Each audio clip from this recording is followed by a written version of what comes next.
Voalohany miarahaba antsika rehetrarehetra zay hanaraka ny live zay ataontsika eto androany ary natao manokana ity fifampiresahana androany ity mba tsy ho tompotrano mihona ny vahoaka malagasy indrindrandrindra koa tsika ty amin'ny faritany Mahajanga aty no resaka satria raha misy ny ampamoaka zay ataoko eto androany dia asomeko zato isan-jato ary mahavoakasika atsika zanaka amin'ny Mahajanga rehetrarehetra sanatrian'ny vava tsy hoe fanenjehana be fahatany na koa fanasoketana na fankahalana anaovana an'izao live izao fa mba hafantarantsika ny zavatra misy sy ny antsipiriany mahakasika ny fanenjehana misy ataon'ireo mpanao politika eto Madagasikara amin'izao fotoana izao ho an'ireo ministra roa ireo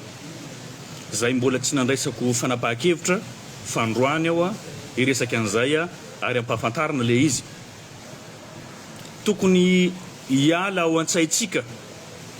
ny resaka an-trano an-trano amin'ity resaka zay ataoko ity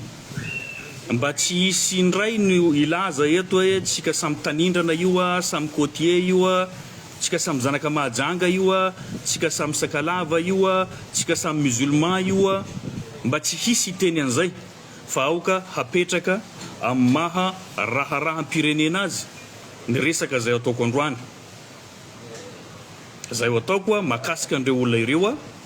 zay atarafana ny abus de pouvoir sy ny corruption avolenta zay ataon'izy ireo zay tsy ankijanona hatramin'izao izay mampitaraina olona maro ary maha victime olona be dehibe ihany koa sarotra amiko amin'ny maha solombavam-bahoaka Madagasikara no hangina manoloana an'ireo tsirariny zay ampiarina ampiray tanindrazana amintsika indrindrandrindra ny fandikan-dalàna zay miverimberina ataon'olona ambony eto amin'ny tany sy ny fanjakana amafisiko eto fa tsy miteny tsy manana pirofo ny solombavam-bahoaka zay miresaka aminareo manana pirofo tsika na amin'ny vidéo manana pirofo ihany koa na antotantaratasy officiel mahakasika ny zavatra zay olazaiko eto ministra roa no voateny eto izay nisy nanao pétition mahakasika ny fanesorana azy ireo no resahintsika androany ny raha matahora ataondreo ny fandikan-dalàna zay inina atao sy ny fanaovana tsinotsinona ny mpiasam-panjakana horaisitsika voalohany amin'izy ity alohan'izay nefa tiako hafantatra mety dia ampahafantarana anareo mety misy any ny meritreritra hoe tsy vitan'ny fifampiresahana ve ty zavatra ity efa nisy ny fifampiresahana natao nisy ny fifanantonana natao amin'ireo ray aman-dreny ara-drazana amin'ireo ray aman-dreny ara-panahy nisy ny fanantonana an'ireo olobe eto an-tanàna mahakasika an'ity zavatra zay ataoko ity fa tsy nahitam-bokany ny anatra sy ny fanitsiana zay natao azy ireo na mivantana izany na ankolaka so dia misy milaza hoe tsy vitan'ny fifampiresahana efa nanao an'izany satria ny solombavam-bahoaka anareo dia solombavam-bahoaka mandala ny fihavanana ary manaja an'izany soatoavina malagasy izany tsy manaonao foana ary rehefa manao zavatra zany dia efa navadibadika impiry maro zay vao tonga amin'izao ampamoaka izao satria ny olona anankiray rehefa tsy mety anarina dia tsy maintsy andraisana fanapahan-kevitra mifanaraka amin'izay betsaka ireo zavatra nandalo teto amin'ny tanànatsika fanangina izahay noho ny fihavanana ary nitondra fananarana ihany koa nitondra fanitsihana ihany koa mba tsy ampiverimberina an'izay fadisoana zay inina na ankolaka atao izay ka eto aho zany andray an'izay teny zay mivantana eto mahakasika ny ministra ny fampianarana ambony fankafantatra tsika tena day fankalala ihany koa ary tsisy fankahalana izy tia fa io andraikitra rehefa tsy voafehy dia manahirana satria ny olona anankiray na kely taona izy na mety mitovy taona aminao fa rehefa mitazona toerana ambony dia ray aman-dreny ianao izay dia ajain'ny fiarahamonina sy ny filoam-pirenena sy ny premier ministre ny lehibe ny gouvernemanta ihany no matoky anao fa ny vahoaka malagasy mihitsiny ka noho izany tokony mipetraka amin'ny maharay aman-dreny izay manao asa zay takiany fanjakana aminao ka ny nanendrenanareo iny dia zavatra nahagaga satria ny olona anankiray zany rehefa raisina ho mpiasa mpanjakana ambony eto amin'ny tany sy ny firenena dia tsy maintsy mandalo enquête de moralité zay ny fanjakana manao an'izay ny sampana manokana manao an'izay zavatra izay tsy fantako na tsy voaja zay zavatra izay fa dia gaga zahay nefa voatendry any ianareo tsy olana zay satria ny tena koa no anisan'ny nangataka isian'ny ministra ato amin'ny faritany Mahajanga izay adino tanteraka ary izy io nisy io nefa be dia be mitaraina be dia be ihany koa tsy afapoa amin'ny fomba fiasanareo satria tsy vitanareo izany adidy sandraikitra zay sahaninareo zay raha tany amin'ny taona volana Août 2022 dia efa nisy fampanantsona zay nataon'ny Bianco anio Ramatoa ministra ny fitsarana ambony io tsy nahalala an'izany ny rehetrarehetra fa dia nanaovana tambabe moa zany araky ny mahazatra dia ny takotakomana tao dia zao amin'ny fotoana zay fampiresantsika tao amin'izao dia izy hitantsika ministra ary mbola manohy an'izay fomba ratsy zay fanazatra talohany na ministra zay inona moa io zavatra zay nataony io tsara no afantarantsika an'izay resaka abus de fonction na fanararotana amin'ny andraikitra zay sahanina wazavaitsika inona daholy ireo abus zay nataondreo mba ho lalatsika eo koa ny resaka favoritisme na kiantrano antrano amin'ny fomba fanaovana recrutement amin'ny asa zay sahaninao satria rehefa tompona andraikitra anao zany betsaka ny andraikitra sahaninao ary afaka mitsabaka amin'ny andraikitra ny hafa koa anao tompo-pahefana feno amin'izay andraikitra zay sahaninao raha ny resaka abus de fonction tsika zany afaka manao fanadidina na tamin'izany na amin'izao ny fanjakana na ny sampana voakasiky n'izany fa mora hita mitady an'izany nahitana an'izany fanesorana olona amin'ny andraikitra zay misy azy misy mpampianatra victime amin'izany na ataka indrindra moa rehefa nahazo antoerana maministra azy izy dia nisy ireo règlement de compte natao amin'ireo mpampianatra zay na mpifanolana ananany ingahy be ny tanàna mialatsiny manona anarany eto mivantana io olona io na manana kankay amin'ilay ministra voakasiky an'izay misy mpampianatra zany ny sorona amin'ny asany tsy ho mpampianatra ao amin'ny filière de droit tsara no afantarantsika any koa talohan'ny ministra azy ity Ramatoa ministra ity dia tale tao amin'ny EDSP sampana droit zany ao amin'ny université Ambondrona eto tapon-tanànan'ny Mahajanga resaka abus moa tsika dia azavaina nisy an'izany tranga zany atao satria ny ben'ny tanàna moa amin'izao tsy zoviana akaika ary miara-miasa akaika amin'ny Ramatoa ministra zay hitantsika angambany ny andraikitra zay sahaniny fa talohany na ben'ny tanàna azy dia nanana raharahara-pitsarana izy ka izany mpampianatra izany dia isan'ny tsara azy tamin'izany fotoana izany na tonga andreny fahatoranana gety tao amin'ny fitsarana tamin'izany fotoana izany zay rehefa niatrika fitsarana ben'ny tanàna amin'izao fotoana izao dia rehefa nahazo mandat de dépôt dia nanao saritorana tao amin'ny tribunaly dia rehefa aveo nampidirina any amin'ny hôpitaly dia tsy nahiditra mponja rehefa aveo ka io mpampianatra io zany nampianatra tao amin'ny filière de droit tao amin'ny université ny Mahajanga amin'izao fotoana izao tsy mampianatra ao io mpampianatra io rehefa ministra ny Ramatoa ministra amin'izao fotoana izao noho zay disadisa izay za zany tsy miditra amin'ny resaka vie privée eto fa fiainam-pirenena no resantsika zay zany dia efa abus lehibe anankiray zay tsy tokony hisy ao anatin'ny sampandraharam-panjakana amin'ny fitantanana fanjakana rehefa ministra anao ny olona tokony qualifié zany amin'ny asa zay sahaniny zay zany hitantsika misy an'izay resaka abus zay be dia be ny olona koa moa zany manoana an'ity fitondrana ty ihany zay niara-dia ministra teo aloha za moa mialatsiny manonona anarana teto mo tanakavana ny ministra Beatrice Assomakota aloha moa zany ireo olona zay niara-dia amin'ireo zany amin'izao fotoana izao mpiasam-panjakana ary tratrany antsonjay affectation manaraka na nisy fahadisoana anao na tsy nisy fahadisoana afaka anaovana fanadidina zany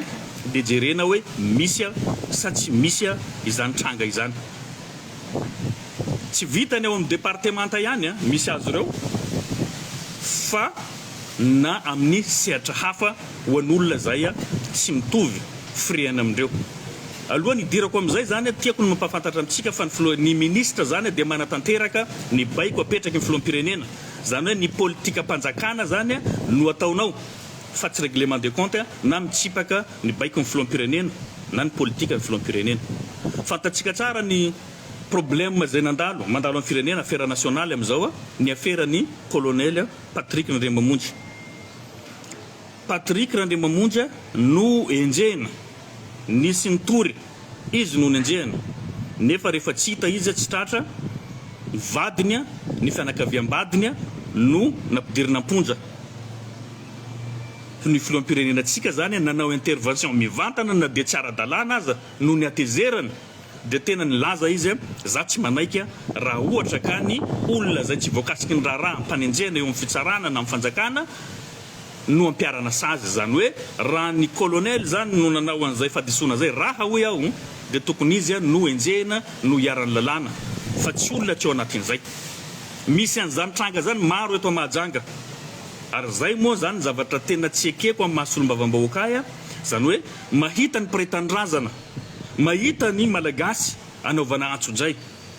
eo ny fahantrana eo ny fasairanana amin'izao fotoana izao eo koa amin'ny mahareny mpianakaviana surtout rehefa vehivavy dia sarotramiko no angina hitazapotsiny fa mitondra vahaola anao nitondra fanantona anao nitondra fanelanelana anao mba tsy isiany hoe tsisy ny fifampiresana makasika an'izany aleo azavaiko antsipriany le tranga i vehivavy io amin'izao fotoana izao affecté any amin'ny toerana désert be any no ny vadiny nanao partage tao amin'ny page zay misy ahy jereo nareo tsara zany tsy firarahina vehivavy zany fanaovana tsinotsinona reny mpianakaviana amin'izao fotoana sarotra izao indrindra ao anatin'ny fotoana zay anaovantsika examen tsika amin'izao manao examen ny ankizy amin'izao affecté disciplinaire zany io vehivavy io noho ny publication nataony vadiny zay tsisy ifandraisany amin'ny maha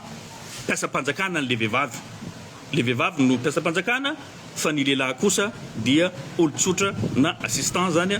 zay moa no andraikitra sahaniny ato amin'ny sombavamboaka fakano Christian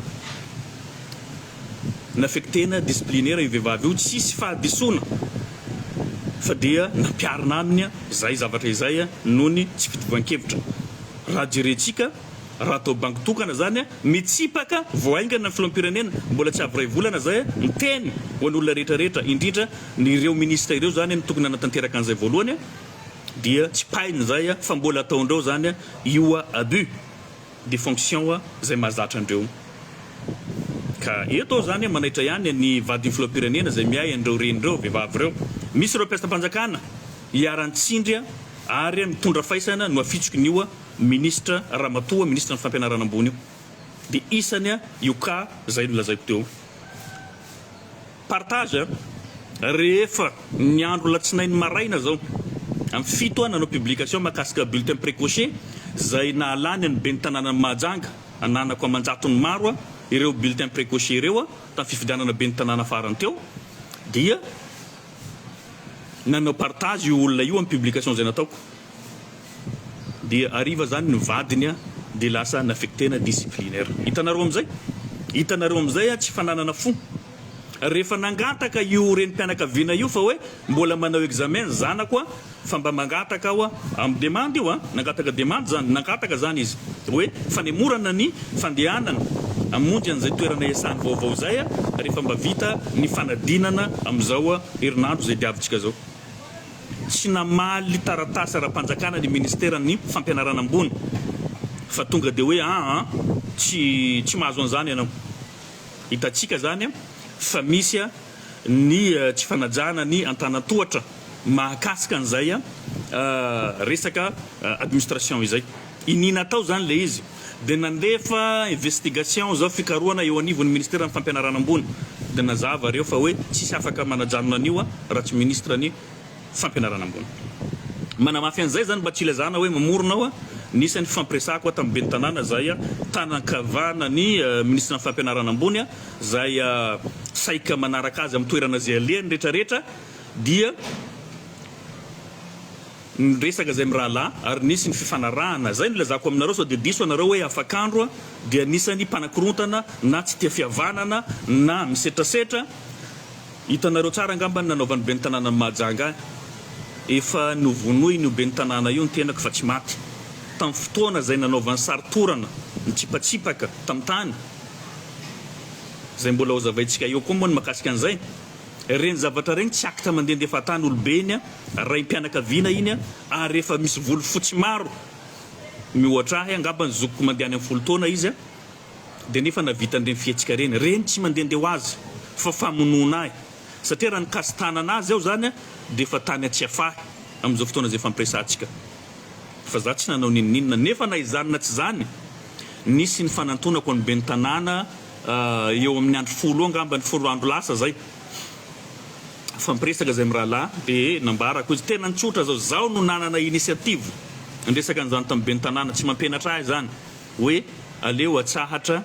ny fifanenjehana na ny provocation nataony andaniny sy ny ankilany satria mariana za tsy mahazo miakatra aminay no amanjerin'izy ireo fa ny Facebook sy ny page Facebook no ampiasaina fa za tsy manana média ankoatran'izay ary tsisy média mandray an'ny député afakandro zany eto atapy-tanàna ny Mahajanga aleo avela zay fa hifantoka atsika amin'ny fampanosoana ny tanànatsika fa zahay mba hitondra antsara brikinay amin'ny fampanosoana ny tanàna Mahajanga amin'ireo relation zay mety anananay ahafahanay manampy anay fa tsika tsy tokony hiady intsony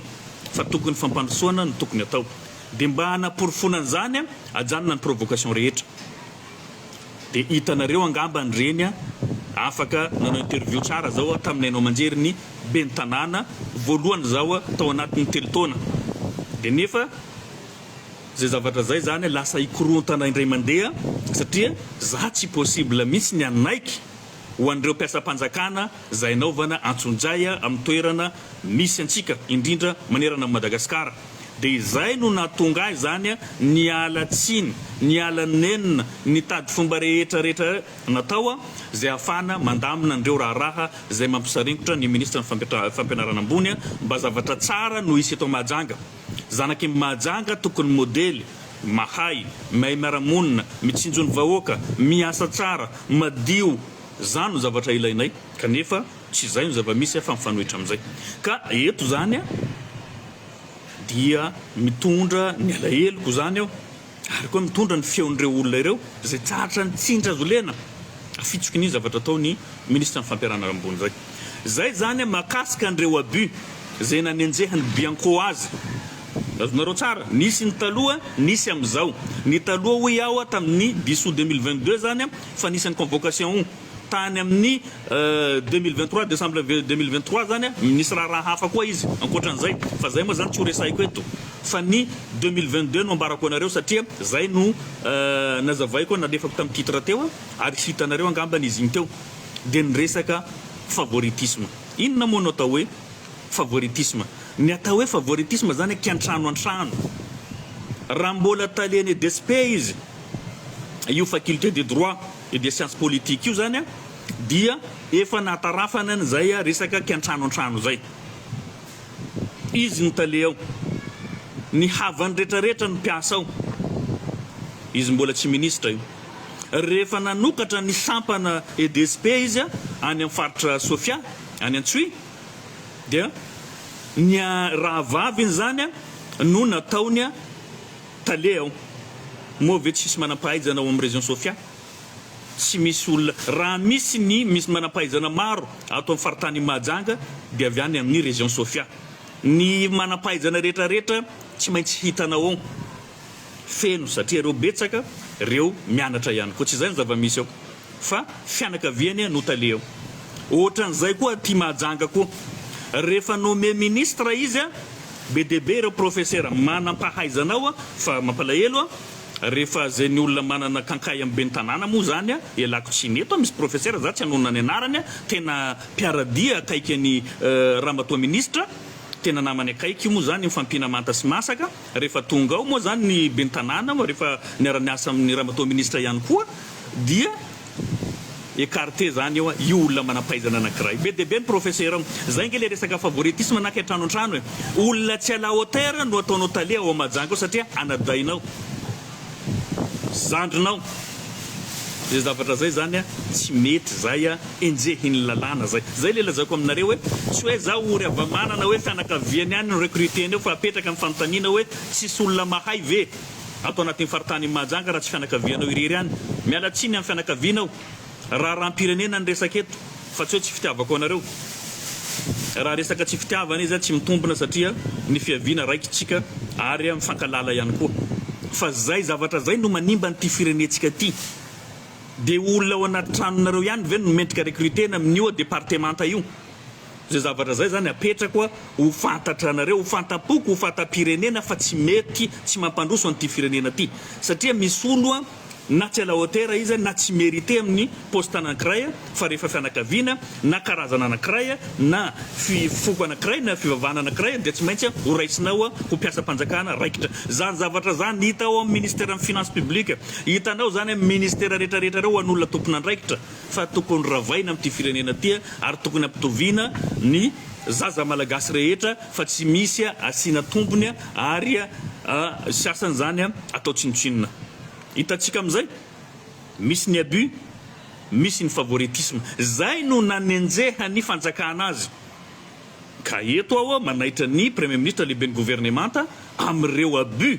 maro isan-karazany zay isan'ny manimba endry kokoa amin'ity fitondram-panjakana tya zay tsy misy manitsy hatreto ka alohan'ny amaranako an'izay chapitre makasika an'izay ramatoa ministre izay zany dia tiako zany ny manao antso amin'ny vadin'ny filoham-pirenena ho an'ireo renim-pianakaviana sy ireo vehivavy indrindra mitondra faisana no afitsoky nio ramatoa ministra ny fampiarana rambony zay moa zany ny makasika azy azadinotsika fa ny politika mpanjakana dia mila fampandrosoana izany hoe na tsy mitovy hevitra aminareo zahay tokony afa miara-miasa aminareo matoa nisy ny pétition iny na fanangona tsoniana tao ny fangatana ny fanesorana anareo tsy ala hotera anareo ary ambarako amin'ny fomba ofisiely eto isany anao pétition zany ny tenako anao sonia ihany koa ho fanampin'izay tsy hoe député maro atao anatin'ny fitondrana mangataka ny fialanareo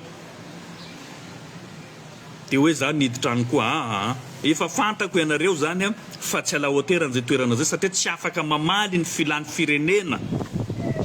ahoana moa ny olona anankiray atao coach aty nefa anao tsy afaka hiara-iasa aminy hoahy moa zany amin'ny fanoherana zahay fa ho an'ireo zay olona miara-dia amindreo izay victime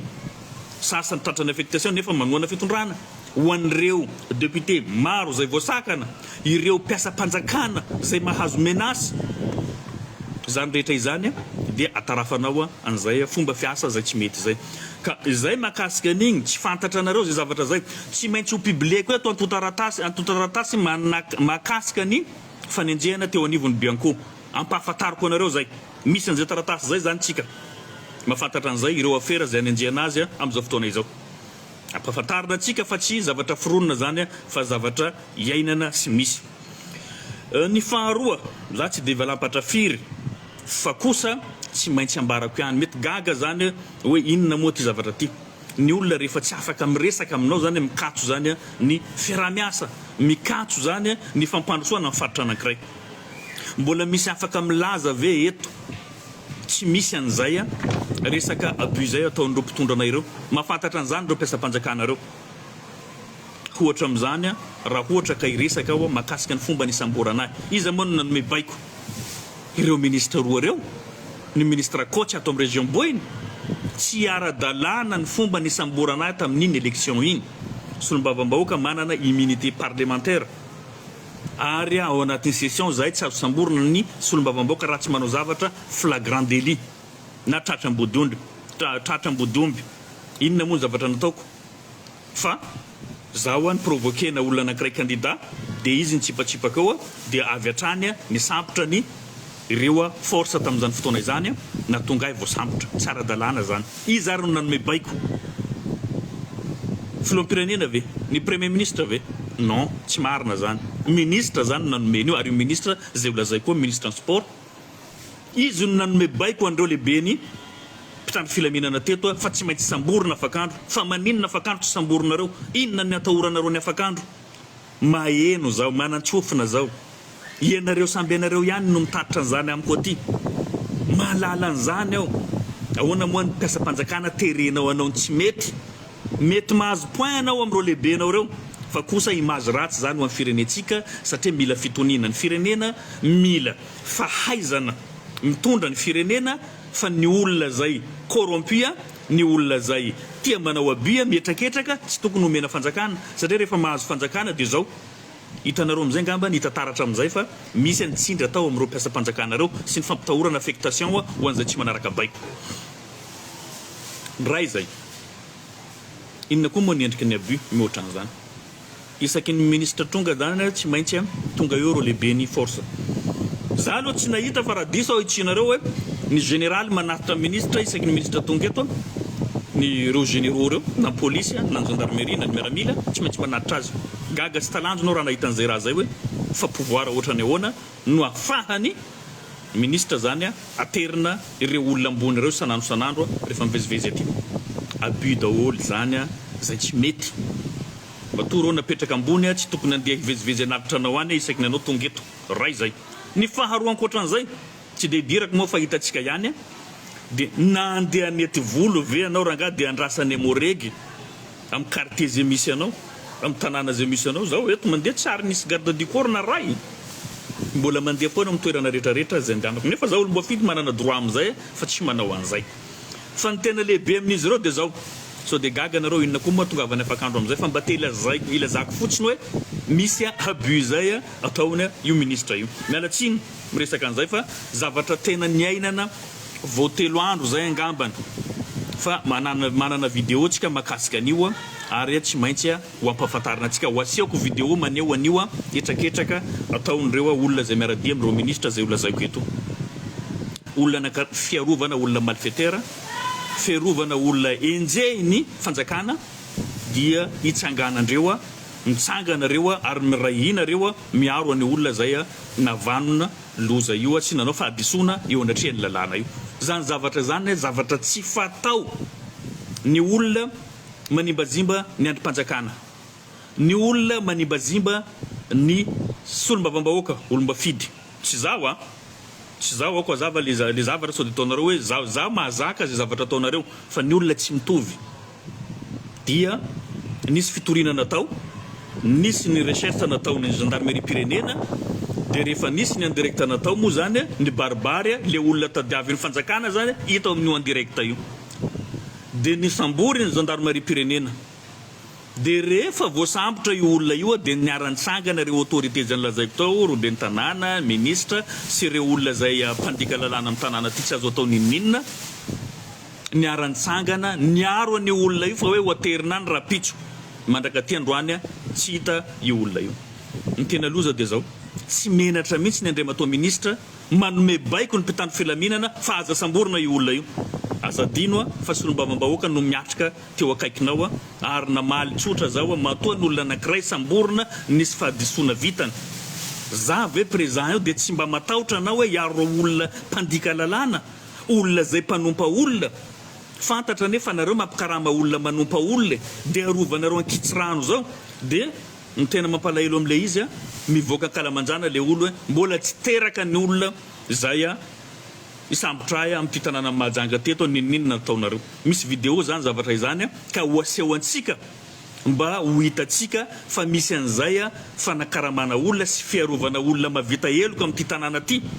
izay anomezana baiko mpiasa-panjakana mpitandro filaminana maromarina kokoa mba tsy anatanteraka baiko mba tsy hanao ny asany satria raha ohatra ka ho samborina eo zany dia ho affectena koa zany ireo zandaro manao ny asany zany ve dia fotom-pisainana olona zay mireprésente antsika eo anivon'ny gouvernemanta matoa olomboafidy ataony an'izay zany dia dikan'izay malahelo izy misy olona ny fidy azy koa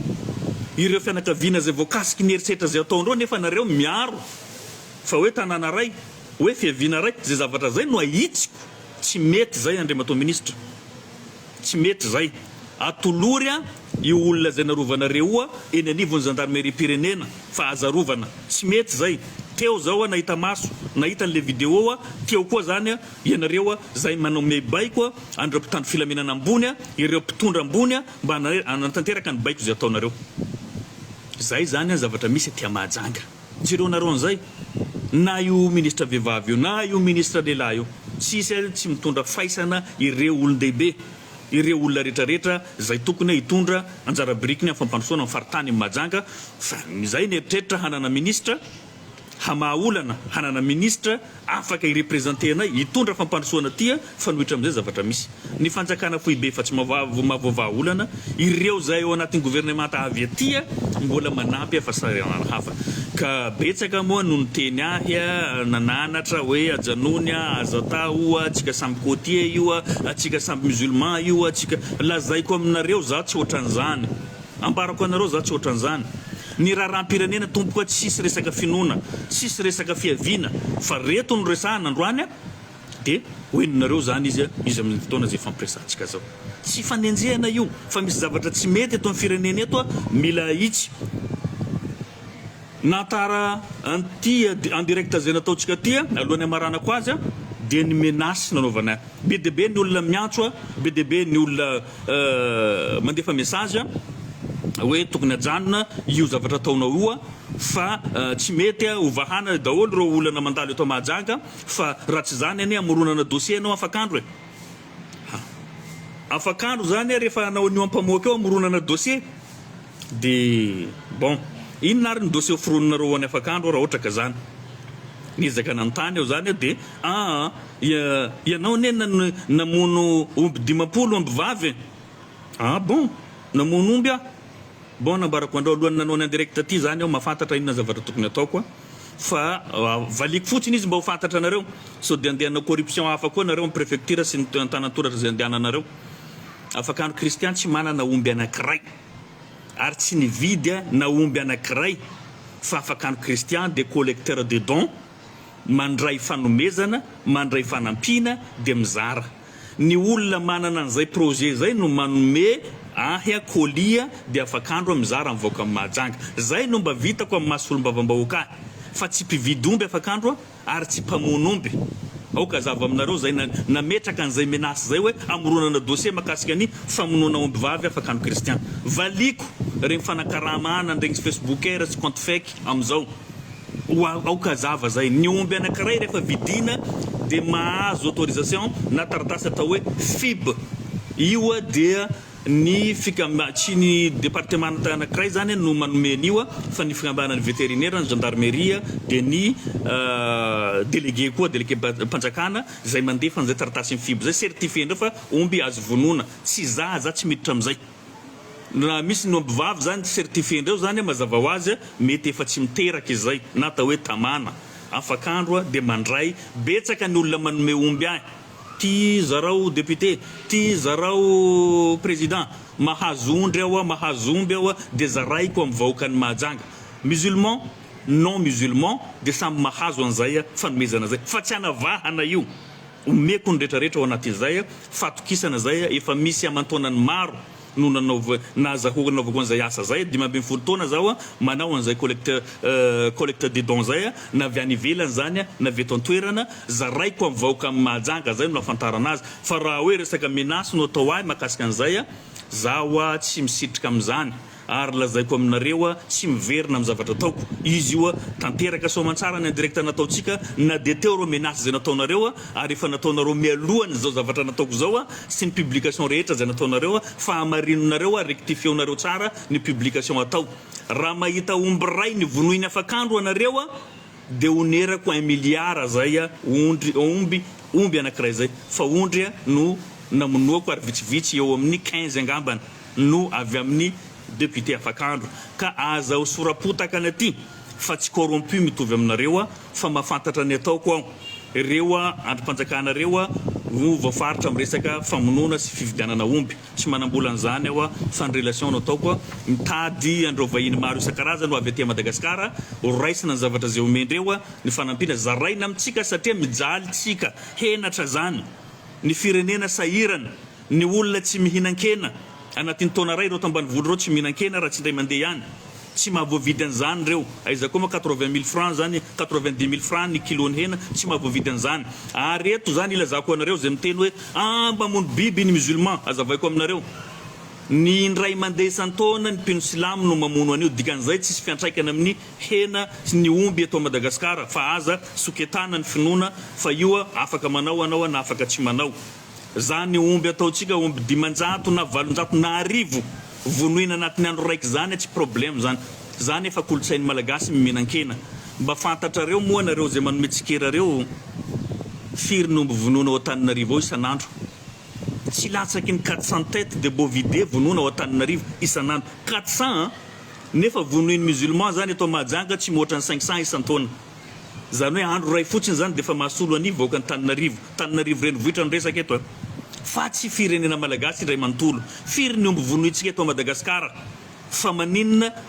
tenenina foana ny finoana musulmane rehefa amin'ny fotoana famonoana resaka sorona amin'ny fotoana ny dibe ka zay zany ho antsika malagasy samy manana ny finoany tsirairay fa aoka ao anatiny fanarandalana anatanterana an'izany efa averti anareo association zay mpamono an'io omby io aoka anareo hijery tsara mba tsy hisiany zavatra ohatran'izao mba omby lainy sy omby vavy tsy miteraka moa zany efa nataonareo moa izy io no ataonareo mba tsy hisiany problème zahay tompoko dia mandray fotsiny dia mizara fa tsy manana andraikitra ao anatin'ny famononan'io satria ho an'izay manana an'izay relation zay manao an'izay fa zahay tompoko dia mizara rano fisotroma dia mizara nofikena amin'ny tampihavanana mizara zay zavatra azonay atao amin'ity tanàna ty ataonay araka n'izay tratranay zay angambany no resadresaka tiako ampahafantarina antsika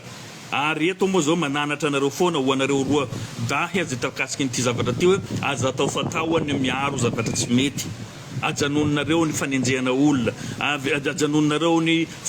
fanimbana fiainam-pianakaviana ahoana moa zao olo affectena ho any ambanjany karama fa 200-300 000 ariary anao manofatrano eto Mahajanga sy re zanakinao mianatra eto le olona zany mbola anofatrano koa any dia inona no haniny ka zay fanimbana fiainan'olona zay zavatra tsy mety tsy azo atao ajanonareo azo atao fatao engane